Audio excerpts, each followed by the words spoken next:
Lamb is one of the best meats you can use to make a curry. Now we're going to make a gentle Indonesian curry, so it's not harsh and the lamb just blends beautifully with it. You can use any cut of lamb that you want.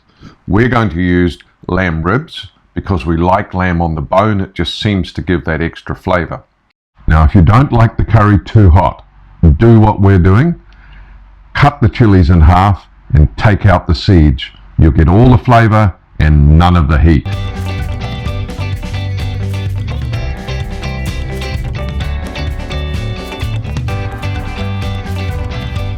This curry has some really amazing ingredients.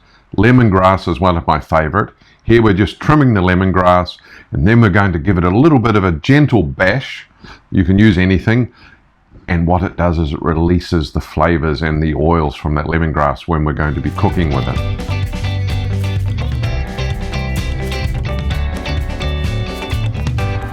Gulai, another ingredient that makes this curry special.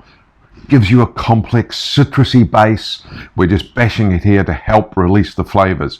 It's all of these little extras that are going to make this curry so different, so smooth and so nice.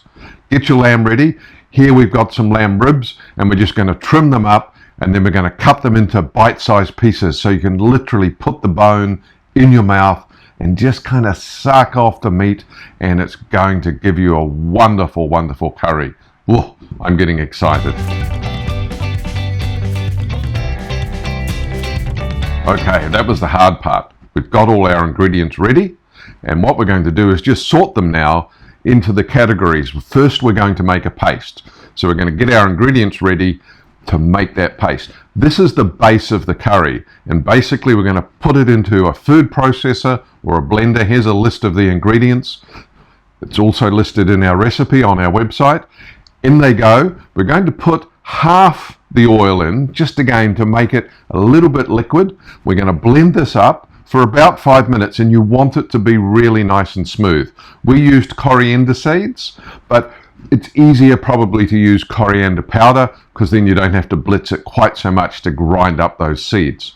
In it goes and blend for about 5 minutes, and you'll see the end result is a nice, smooth, fragrant paste.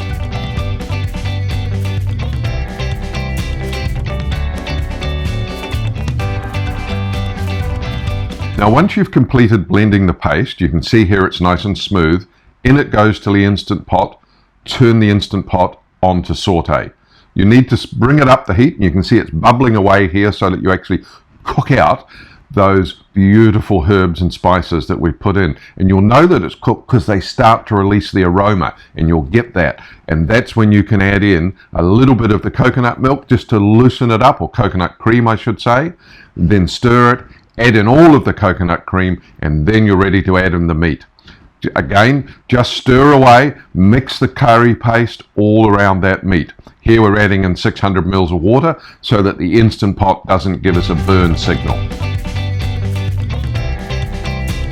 Now we're ready to start adding our exotic flavors that again are going to take this curry to the next level. In it goes star anise, cinnamon, galangal, bay leaves. Season it with a little bit of salt and pepper, and also add a little bit of sugar just to make it smooth.